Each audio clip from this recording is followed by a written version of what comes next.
I shuffled this one. Thank you. So we're going to now review, once again, doing Hobbit Tales, because this is a great icebreaker, and when you're waiting for players to show up, or people are kind of, some people are finishing characters, this is a great little activity to do. And especially if you're doing a Middle-earth-based game, whether it's the One Ring role-playing game or Adventures in Middle-earth, this is the same company, Cubicle 7, and you can actually tie it in with the campaign if you want to. But basically, this is a storytelling game, and you get to each take turns kind of improv storytelling based on what's on the cards and things like that. So,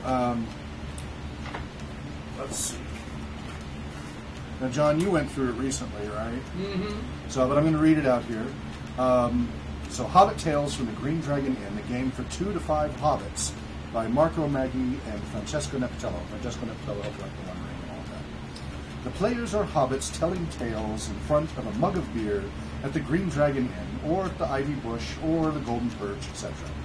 Elves, woods, and mountains, orcs and goblins populate their colorful stories. In Hobbit Tales, each player in turn improvises a story using a hand of adventure cards. The other players contribute to the storytelling as they try to hinder the narrator using a hand of hazard cards. In the course of the game, players gain cheers tokens. It's these here, actually. Which we did not do last time because we did some testing. Yep. If you want to put all those, I think you put them all numbered down. Mm-hmm. Cheers tokens. And as a reward for telling their story, and possibly as a consequence of playing hazard cards. Cheers tokens are worth victory points. When each player has told one story, the game is over and scores are calculated. There's one board, so here's the board for the cards. I don't have the overhead camera, so because the cameras are all acting up. Here. Actually, the overhead camera does work, so I will turn that back on for this. So that's what I'm using for this. Ready. Hold the not that part. Hold up that. Because you are the center camera. There you go.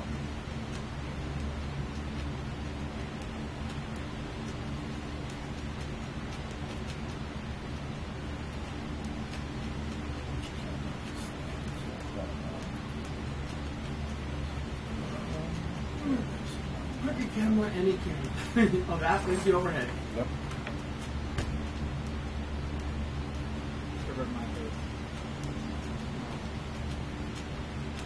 Hey, you're lucky. You have a face. You can put it where the piano chair is. Oh, yeah. Do I need my grabber stick here? Yep, Okay, there it yeah. is. I'll make sure it's Okay. there. All right, that's good enough for this. All right, so we got that there.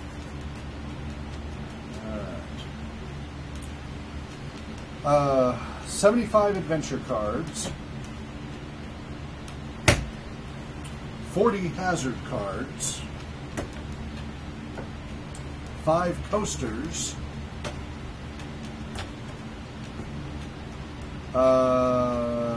40 cheers tokens, and the One Ring feat die, which is missing. But we have lots of One Ring dice, I think, right up on the right-hand side there. There should be a whole bunch of One Ring dice. Just grab one of those. We only need one 12-sided number. But leave it here so we remember to put it back in. Who's story? Probably one of those kits has 2. Or do we already have some out? Well, here's Oh, there's a set already. yeah, there's a 6 there, but I don't see yet the 12. Okay. I think it was because when we were playing Cryptomancer, he borrowed the 6s from me. Oh. All we need is a 12-sided. There we go. So this has a wonderful Gandalf rune and Sauron eye. Gandalf rune usually means really good things. Sauron eye, really bad things if you're a good guy. It's reversed if you're a bad guy, and that's in the game in general. The board features 5 card-sized boxes. Players play adventure cards on the boxes, starting from the board's left hand and towards its right end. When the last empty box on the board has been filled with an adventure card, the narrator in turn has reached the end of their tale. Adventure cards are the main tools the narrator uses to build a story. Each card is characterized by the following elements. A title, so take a look at an adventure card here. So we got the title up here, Nasty Weather. Nasty Weather. A quote from a Tolkien story. Great floods and rains had swollen the waters that flowed east. One of 2 terrain icons. Let's see, that's C. So that's these right here. It's the little rocks, different colored rocks. Possibly 1 or 2 special icons. Oh, that's over here. So this one doesn't have a special icon on it. That does have a special icon, yeah. And maybe you can hold them up. That's the camera there. So kind of point to, yeah, 1 special icon. And then especially a wonderful illustration. The icons on the bottom right of each adventure card are used only in conjunction with the journey's rules for the One Ring. And that would also be for AIM, John. Right. For the journey rules. See the chapter at the end of the book. So you can actually tie these in with AIM and One Ring for like hazards and stuff like that. While the title, illustration, and quote on each card can be used by the narrator as a source of inspiration, its terrain icons are used by the other players to play hazard cards. There are 5 different icons: caves, evil eye, runes, wilds, and woods.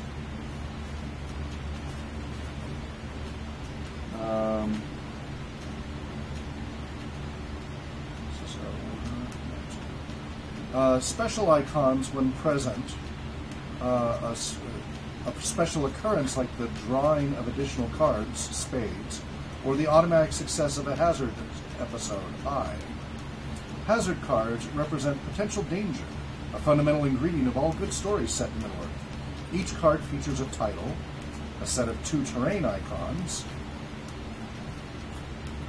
Those aren't hazard cards, these are hazard cards. Those are adventure cards. That's why you can't find me looking for it. Yeah, I know. I'm like, what the heck? 2 terrain icons and a threat rating, so a number in the lower left corner. So you have a title, 2 terrain icons, and a threat rating. Successfully playing a hazard card lets a player introduce a new danger into the narrator's story. Cheers tokens and coasters. Cheers tokens are counters that are drawn by players from an opaque container, or just upside down box. Each token has a numerical value, ranging from 1 to 3. Players draw cheers tokens at the end of their turn as narrators, and as the result of hazard resolution.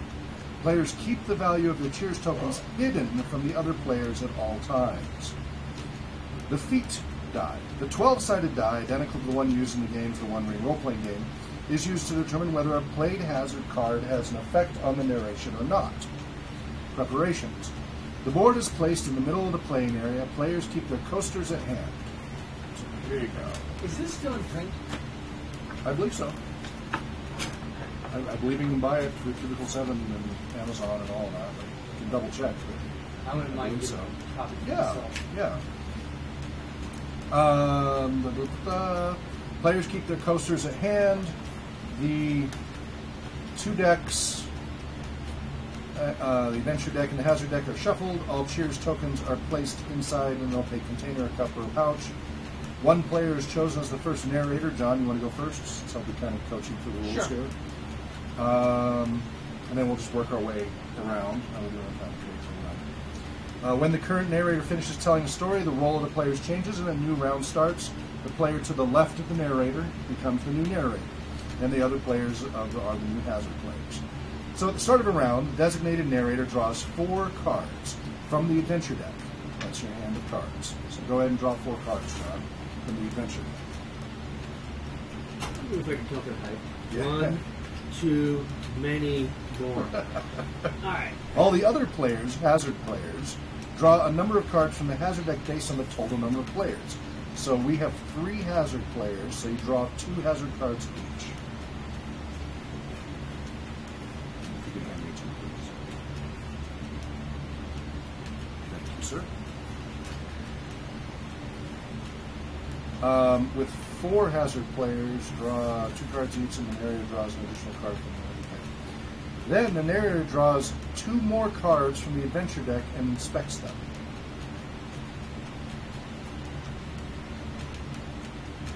He selects 1 card to play immediately, so of these 2, 1 card to play immediately, and as his opening, and plays the other as the epilogue of the story about to be told.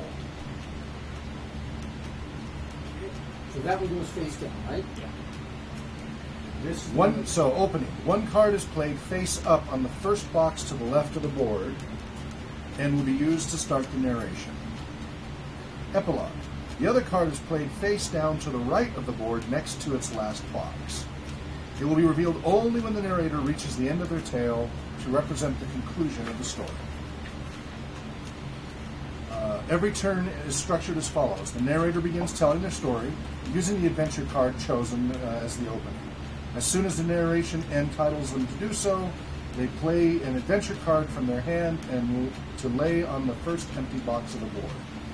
Now the hazard players, in clockwise order, check if they can play a hazard card from their hand and thus intervene in the narration. As soon as the effects of any hazard card have been resolved, or if no hazard cards are played, the narrator resumes storytelling. The narrator will continue to play adventure cards from their hand whenever able to.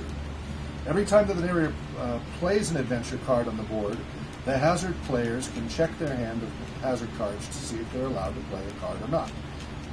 As soon as an adventure card is played on the last empty box on the board, or a story is brought to a premature ending, see improvisation below, the narrator reveals the card played as the epilogue and the story is wrapped up. The role of the narrator. The aim of the narrator is to play a number of adventure cards to create a tale. Adventure cards are played face up, one at a time, on the board, starting from the first empty box to the left of the board, creating a line. Normally, the narrator needs to play 4 adventure cards on the board to complete a story. To be allowed to play an adventure card, the narrator must integrate into their storytelling 1 or more elements depicted on the card itself, taking cues from its illustration, title, or quote. Players are free to interpret the elements on each adventure card in any way they see fit, but a certain level of narrative coherence must be maintained. Storytelling etiquette. A card may be played when the narration enables its elements to be included naturally on the tale. It is a good rule of thumb to consider that a card's subject should be central to the narration and possibly constitute a single episode by itself. Narrators cannot simply mention a feature of a card to be allowed to play it. Full story arcs. To be considered complete, a tale should feature a full story arc. It should have a beginning and a definite end. Narrators should keep this in mind when playing their cards. A certain level of rewriting is allowed, that is, a narrator can briefly recap the story to accommodate a new element. Hazard players. The aim of the hazard players is to hinder the role of the narrator. They do so by playing cards representing hostile creatures and unexpected dangers. Every time that the narrator plays a new adventure card on the board, 1 hazard player is given the option to play 1 hazard card from their hand. If more than 1 hazard player wants to play a card, the player to the left of the narrator takes precedence. If this first hazard player cannot play a card, the chance to play it passes to the next hazard player, and so on, proceeding clockwise. If all hazard players do not play a hazard card, the narrator proceeds with the storytelling. When a hazard card can be played, a hazard card is considered playable when both terrain icons featured on the hazard card appear among the terrain icons depicted on the last 2 adventure cards played on the board, including the opening chosen at the start of the game. So you've got these 2 blue ones, and so you can look at yours to see if you've got stuff that match that. Now you only have to match 1 of your hazard stones. So you only have to have 1 blue stone, or do we have to have 2 You have blue to have stones? 2, but you're going to put down another card. Depicted on the last 2 adventure cards played on the board. Okay. So you're going to play another one and then do the 4. So playable when both terrain icons featured on the hazard card, both, appear among the terrain icons depicted on the last 2 adventure cards, including the opening chosen at the start of the game. For example, the last 2 adventure cards. When a hazard player plays a card, they should provide a brief introduction to justify the unexpected event. Wasn't it then that the 2-headed troll sniffed you and attacked? Then he proceeds to resolve its effects. Hazard resolution. Wrapping the table. To speed up play, when a hazard player cannot play a card, they may signal this by gently wrapping the table. If all hazard players do so, the narrator can resume storytelling. Hazard resolution. All hazard cards have a numerical value known as their threat rating. For example, the Great Orc card has a threat rating of 5. To resolve a hazard, the player who played the hazard card rolls the feat die once. If the die roll matches or exceeds the threat rating, or a Sauron eye, the roll is successful, and the hazard card effect is played. If the die result is lower than the threat rating, or a Gandalf rune is rolled, the roll failed and the hazard didn't happen and is ignored. As soon as the effects of a hazard card have been applied, the narrator resumes storytelling. When a hazard roll is successful, the last adventure card and the played hazard card are set aside. The adventure card won't be used for scoring, and the box it occupies is left empty. Additionally, the hazard player draws a cheers token. If the result was a Sauron eye, the hazard player draws 2 cheers tokens instead. Bonus for being a minion of the shadow. The person expects them, then keeps one and discards the other, so you get to pick whichever one's better if you want. Putting it back into the container. The player who played the hazard card should now provide a short narration to integrate the episode into the storytelling.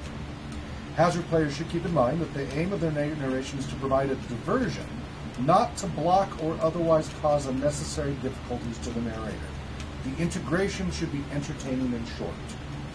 If the hazard roll didn't succeed, nothing happens and the narrator may simply ignore the hazard card as free to describe how the danger was overcome. If the hazard roll produced a Gandalf rune, then the narrator draws a cheers token. It's a bonus for the narrator. And additionally, the narrator resumes narration immediately and no rerolls are allowed. Though there is an optional rule for a hazard reroll. The special icons. The number of adventure cards feature special icons, so we have the spade, the 2 spades, and the eye. When an adventure card featuring a special icon is played on the adventure, the following effects. Spade. First player to the left of the narrator draws a card from the hazard deck and adds it to their hand. 2 spades. As above, in a 2-player game, if there are more than 2 players, then all hazard players draw a card from the hazard deck and add it to their respective hands, except the Eye of Sauron. Should a player play a hazard card, they do not have to roll the feat die to apply it. The roll is considered to have been successful and to have scored an eye result, so you get cheers tokens as well. The improvisation. A narrator may find themselves without cards in their hand before they've played 4 adventure cards on the board. When this happens, you may continue narration by drawing 1 card from the adventure deck and applying the following. The adventure card drawn is played directly on the next empty box of the track. The narrator must immediately include the card in their narrative. Following the normal rules, the other players may now see if they can play hazard cards. If all hazard players are left without cards, each player draws 1 hazard card. The narrator can keep improvising and drawing adventure cards until one of the 2 following things happens. The narrator plays a card on the last box of the board, or completes the story, or one of the other players successfully adds a hazard card to the narration. In this case, the story is over and must be concluded with a premature ending. End of story. The story reaches its conclusion as the narrator fills all the boxes on the board with adventure cards, or is left with no cards in hand and fails to improvise. A full ending is reached. If the narrator successfully lays the last adventure card on the board, the tale is over. The narrator proceeds to reveal the adventure card played as the epilogue and narrates the conclusion of the story without the possibility of hazard players interrupting. All players now discard all cards left in their hands. Play resumes with the role of the narrator being given to the player to the left of the previous narrator until each player has told 1 story. Premature ending. If the narrator cannot fill all the boxes on the board, improvised but was interrupted by a successful hazard card, must end their tale on a negative note. As when a regular ending is reached, the narrator reveals the adventure card played as the epilogue and narrates how the story went badly in some way. An objective wasn't reached, expectations were left unfulfilled, etc. Story reward. At the end of narration, the narrator draws a number of cheers tokens equal to the number of cards played on the board, thus not including the cards that were set aside by hazards. If the narrator reached a full ending, draws an additional cheers token corresponding to the card played as epilogue. End of the game. When all players have told 1 story's narrators, the game ends. All players reveal the cheers tokens they stored under their coasters.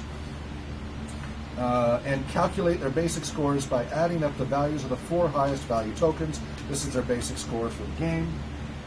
Then all players reveal all tokens placed on top of the coasters, rounds of beer. Each player adds up the value of their 3 highest value tokens, and the totals are compared between players. The player scoring the most gains a bonus of 4 points and adds it to the basic score. The player with the highest final score is declared the winner, breaking any ties in turn order, awarding victory to the tying player who married first. And then you can also award the better story and stuff, but you get the idea. All right? So, Okay. So, have I told you about the riddle in the dark? no, what is the riddle? It is a time when I went out looking for treasure because I have to pay bills. Go on, blimey. And so I went out to explore the high moors, through moor and waste to ride in haste. And this is where my voyage began. I explored there. As you went forth, you ran into some murderous rogues on the path trying to steal everything you had.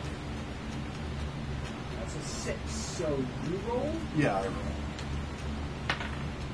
And I got a 6. So that shifts to there. So that means I can't finish. No. Do I just skip to the next space? No. You can improvise. You now need to incorporate that hazard into your story. Okay, well, it's added into the story, but then he needs to build from it. So I think you take your next card, put it down in its space, trying to continue the story with those murderous rogues and such. All right. How you incorporate them into it. Well, as the murderous rogues were taking on my party, I seeked refuge in a dark cave.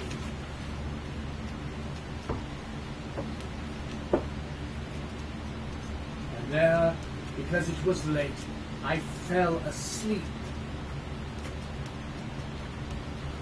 But you were awoken by a werewolf, weren't you? I got it wrong. Maybe I wasn't. You were. I was awoken by a werewolf. A Wookiee werewolf. Alright. Well, that, of course, is how I discovered that I was actually in a deep lair. Now, it has to include. For the last 2 cards, Oh, you need to have green, 2 brown, matching. Green and blue. Green and green. Yeah, it has to be 2 matching, otherwise it can't do anything. And do we pull a new hazard card after we spend one? No. No, that's all we get. Unless. Unless the ace is Okay. So, not. But I need to get my cheers tokens. Or a cheers I do token. too. Yeah. You both. Yep. And would we have been able to add hazards onto other hazards? No. No. Okay. No. So now I have to improvise. Yeah. Yes.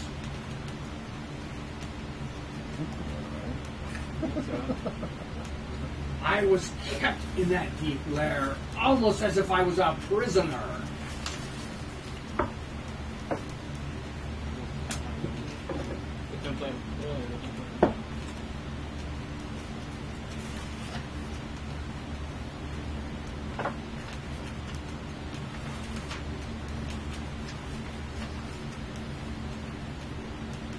But fortunately, I remembered the tales of the old castles, and I seeked a hidden exit. Weren't you barred by a goblin patrol? Possibly. Nope. Just your No, imagination. they were just shadows on the walls created by the werewolf as he paced in front of his fire. But that is when I did discover and solve the riddle in the dark. And that's why I drink my beer out of a golden mug. Huzzah! Huzzah! All right, you made it to the end. So you get 1 for each card on there, so that's 5 cheers tokens, plus 1 for the epilogue card, right? So 6. Or does he get one for the starting one? No, I wouldn't think so. I thought it was all that was on there. Double check. 1, 2, 3, 4, 5, 6. Let me double check. Full enemies reach an area. Blah, blah, blah.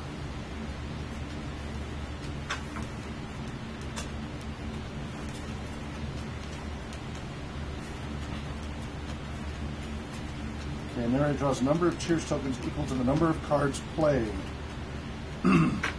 So it does not include the ones that get removed by hazard. So if you did a full story, you also draw an additional cheers token for the epilogue. So yeah, 6 cheers tokens. 6 So there you go. Yeah. So telling a story is worth a lot of points. Now, That's for everyone to tell the the story. So. under and above the Are we going Coaster. to Coaster. go above? I mean, What's what? are we going to do the above one? Above one? Above the your tokens on top? We will, but now it's your turn to be the narrator. Yeah. So So go ahead everyone and gets 2? so we get 2 each. And then how many did you get, John? 5? I got 6? No, adventure cards.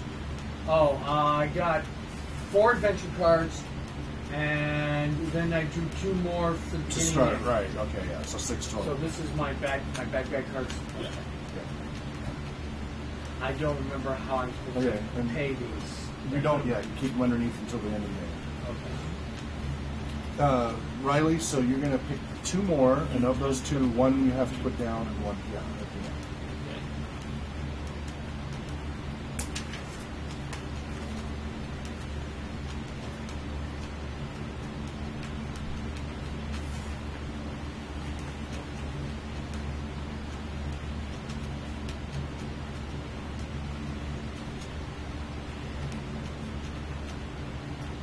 So, my story begins in a very strange town. Not far from the mouth of the Forest River was the strange town he heard the elves speak of. I heard the elves speak of specifically. And so, Wait, what happened next? in this town, there was a guarded horde from the rich stealing from the poor, well, not stealing, but highly taxing, so basically stealing from the poor and keeping it guarded from everyone else. I'm confused. I am That first one too. doesn't have any stones. Yeah, it has one stone. Very It has special. Yeah, okay. What is So- that special one? It's just, Evil Eye. That's an evil eye. Yeah, it's Evil Eye. Yeah. Looks like a leaf of some sort. Yeah, it says Evil Eye right here. Okay. So anyone could so you have to have an evil eye and a purple, an evil eye and a blue, or a purple. Why is it on the other side too? Because there's only one, I guess? I don't know. Yeah, I don't know. I It's have okay. multiple. Continue. Okay. So So, he started, Dan started. Oh, yep, that starts. Yep. so what was the what did you just say? The guarded horde was the witches. Wasn't it protected by some warg riders?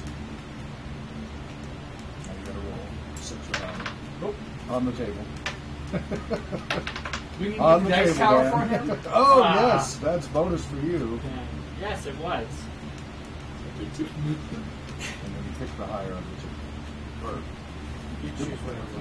yeah. This is the game we want going, so. Alright. So then that moves. It actually shows them moving up here, but that's fine. Because of this, I figured it's not worth the risk. So instead, I left the town. And I went into the hills and found an enchanted door that I decided to go into.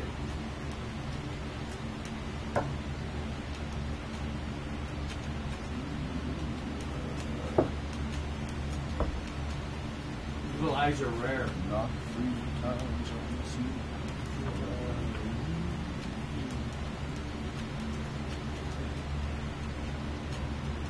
So what happened in this enchanted forest? It's an enchanted door. Tunnel. Ah. Okay. So, Pay attention, drink less. But that's why we're here. Oh, that's right. inside, Go after on, I blimey. came into this, after I went through the doorway, the door behind me shut, and I became encamped inside. I was stuck in there, and I couldn't see very well. Oh, I hate when that happens. Don't you hate that when that happens? Like, Especially on a Wednesday. Mm-hmm. Or a Monday. or any day in between. Really big and wide. Oh, he's getting an easy pass, he is. Then what happened? Yes. Well, I got lucky, and I Obviously. found the exit. It was through a dark maze, and I somehow made it through. And it's only the last 2 cards that he gets included. Otherwise, I could do something. So, Running! how does... So, that only has... green and blue and blue and blue. Those are Yeah. the only 2 options. Yeah. Okay. Because he got some really good lucky He's lucked one out, card, yeah. one Yeah. drop cards. Yeah. Oh, this has got an ace on it too. Yeah, so you get to draw another one. Maybe that can help. Could help you.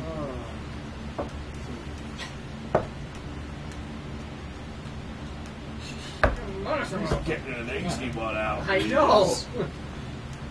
I had to fight real hard for mine. Oh, I was drawing from the wrong thing. Draw You're one going for the correct one. Why is there a challenge rating on this? Okay. I'm like, oh my gosh, okay. So you're in improvised mode now. Yeah, You have to play it. I do. So you're supposed to put it down first So- and then start narrating. Okay. So after I found the exit, I came across a wandering company. But so all you guys could draw one of these first. Okay. Oh, Great. Hand me one, please. Thank you. Oh! You were what? Oh. no, we're all ready for You this guys all one. had green and brown. He's had it too. Yeah.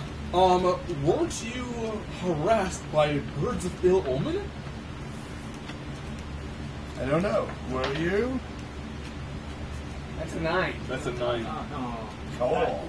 Yeah, it kind of scared the entire company, and they all just ran apart, so I was left alone again. So that gets moved off.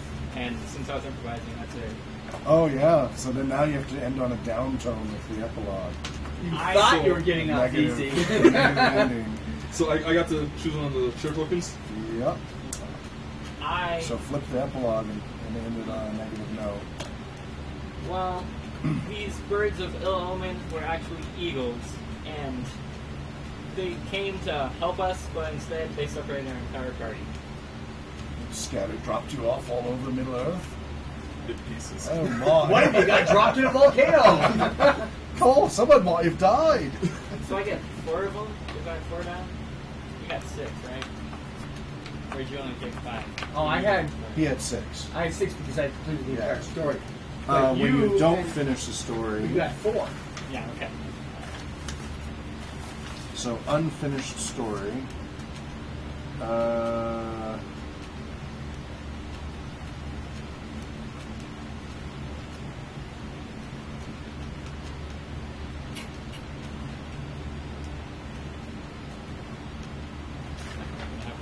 Yeah, so yeah, just those 4. Okay. See, now we all And had it's now a after finishing 9 o'clock, monster. so I had yeah. a foul So thing. let's go ahead. Let's say we've gone through because it's 9 Okay. o'clock. So let's start. So we're entering back. I win. Well, I got a lot of points. I got I got 5. Yeah, I mean you have to narrate to get enough I have points. 5 on the bottom, and since no one has anything on top, I get an extra 4. Oh no! You got those on top? Or No, were he you just there? revealed those. Okay. So I get an extra 4, so I have 9. He has 2, 4, 6. well, you only get the top 4, so yeah. Right? No, when it said top, don't you get to On the pick, top, you only pick your get top top? 3, and on the bottom, I thought it was top 4. I thought it meant your highest 4. Yeah, that's what. Yeah. Yeah. So. You, Yeah. yeah. So you get 4 of them. So you get 3 That's twos why I and was a trying 1. to ask about Yeah. how do I determine what I put on top and bottom. And he 3 said, put them all on the bottom. Yeah. I did. Yeah. Oh, sorry. I might have been. That's why I won, because I put them on the bottom. I don't know. We still Okay. need- apparently, we still need to go look at that rule a little bit more. Okay, Yeah. so the end the game. All players reveal their cheers tokens they scored under their coasters and calculate their basic scores by adding up the values of the 4 highest value tokens. That's your basic score for the game. Okay, so that could have been 7. Okay, then all players reveal all tokens placed on top of the coasters. Which I was the only one with All right, that. so which was... I just said which was where. Okay, so at the end of the... Okay. So you have to think about it. Do you want most points on top or most points on the bottom? Because most points on top is 4, but it's 4 points that no one else can. So I think as you're bringing them in, you decide you want to put them under or on top, right? Okay. All right. Well, that's why we need to keep iterating through this, and that's just the basic rules. There's more advanced rules available too, until we get the hang of it. But I think that went better than last time, don't you, John? Yeah. That was a lot smoother and made more sense. So we'll keep iterating through, because I think it's a great time for it. I mean, and it gets people thinking in that creative way that we were just talking about during No Thank You Evil. Especially, if you're not children, then it's a little harder sometimes for people to do the process. And again, this can be tied into your One Ring or Adventures in Middle Earth campaign as well. So go ahead and... The modules that I'm running right now by the way, here. have pretty refined. How many 6-siders should be in there? 4? There's 6 in here. 6-siders. Maybe it's 6. Well, I don't remember. I could just be check and see. It's been a while since I ran tour, yeah. That may not mean anything though, since everybody... I think it's 6 6s and 1 12. Yeah. As long as there's not a third 6, we're okay. There is Oh, look, a rule book this for it one somewhere. It has had 2 of them. 2 12s. There you go. So I mean, assuming it's not taken from somewhere else. I will be Let's checking. make it complete. Is this a 1-ring stack? This is also a 1-ring stack. And going with the same 3 we were going before. 1, 2. How did you guys like that game? I always like it. I wanted a chance to narrate. Yes. Well, let's do it again. Like when we're waiting for people to show up, ask to break this out. Get here early. Because once we get the hang of it, it goes really fast. Yeah. And it's like Munchkin, it is a time filler while you're waiting for people. Yeah, the real stuff's like half the time. Right. But we still don't quite have them down, so we want to Yeah. keep going through till we have them down. Because we want to use this in our facilities and with our groups, because it really does, I think, encourage creativity, gets them thinking the right way. Even though there's a competitive nature to it, it's still very cooperative in a lot of ways too. It's kind of a mixture between You have a special green set. intra-group and so it's a mixture of intra-group and so it's the come on, these are Abaddon interaction patterns. John, do you remember? Because I don't. It's intra. Yeah, intra-group for the cooperative part, but there's also a somewhat competitive part. But it's all against. but you have all. one person who's it. No, No, it's one person. we're not trying to thwart each other. Right, it's one person. So somebody is it. it. So do you remember which interaction pattern that is? No. There's one person who is it. One. Correct. You're it. Unidirectional? Unidirectional. Yeah. Unidirectional. Not uno, but uni. Uni. Unidirectional. So that's the key thing to remember. If it's one person who's it, unidirectional. I don't know. I've seen some Uno games where it was Sure. unidirectional. Sorry, unilateral, I mean. Unilateral. Yeah, I meant unilateral. So it's a mixture of intra-group and unilateral, which is an interesting combination. You don't always get that. Dan, what do you think of that unit? I said that I kind of wanted an opportunity to narrate. Sorry about But that. it's fun. When you're here next time, let's do it. Let's keep getting familiar with it. I'd like that to just be part of our standard toolbox. Hey, Hobbit Tales without print. No! Yeah. No! Keep this the one I found. Say it isn't so plucky! Without print. I know it is. Oh, Clear on the other For side. $90 on eBay. darn it. 90 on eBay? $90 on eBay. Darn it. Oh my It was God. very popular. Did it come out in 2012? Uh, 2010? Originally it was 20 pounds, and now it's $90. Yeah. That's. Yeah. Okay. This one is missing a die 6, and that includes the one I took from over here. There's nothing under there? Okay, that might be short. And this one, I think, is It was nominated for 2014. Yeah, won awards. I Yeah. don't know when. I think it came out in 2012 or 2013. I'm coming out. okay. Find any more dice under there? Yeah. I found another D10 and a button. And thank you, Oh, you Patreon found the supporters. We appreciate very much all your support. Hope you enjoy it.